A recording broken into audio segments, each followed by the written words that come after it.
Cooking recipe போடுற அளவுக்கு என்றைக்குமே கான்ஃபிடன்ஸ் வந்ததில்லை. பட் இந்த ரெசிபி ரொம்ப ஈஸியான ஒரு சிம்பிளான ரெசிபி. கிராப் ரெசிபி தான்.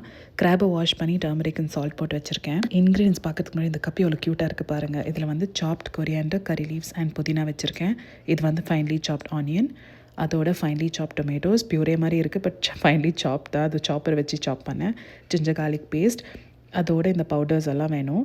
இந்த பவுடர்ஸ் வந்து தனியா பவுடர் இருக்குது, சில்லி பவுடர் இருக்குது, ஜீரா பவுடர் இருக்குது, பெப்பர் பவுடர் இருக்குது, turmeric powder and salt. Quantity சத்தமாக எனக்கு தெரியாது, கைக்கு வந்த அளவு இருப்பேன். இப்போ ஒரு பெரிய கடாய் எடுத்திருக்கோம், ஸோ தட் மிக்சிங் ஈஸியாக இருக்கும். இது நான் வந்து இன்றைக்கி கோகோனட் ஆயில் தான் யூஸ் பண்ணேன்.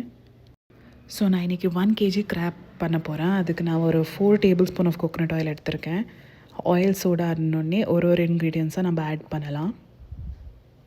உங்களில் எத்தனை பேருக்கு இந்த மாதிரி sea food, prawns and crab பண்ணுறதுக்கு பயம் இருந்ததுன்னு எனக்கு தெரியாது. பட் எனக்கு இன்றைக்குமே பயம்தான் இருந்தது. But one day my husband broke it. நான் ட்ரை பண்ணும் போதே அவரை வந்து சூப்பராக இருக்குன்னு சொன்ன உடனே ஐ வாஸ் லைக் சரி சூப்பராக. எல்லா மசாலுமே கிராப்குள்ளே போன வாட்டி கொஞ்சம் வாட்டர் போட்டு க்ளோஸ் பண்ணி நல்லாவே ஒரு 5 to 10 minutes குக் பண்ணுங்கள். நல்ல அரோமா வரும்.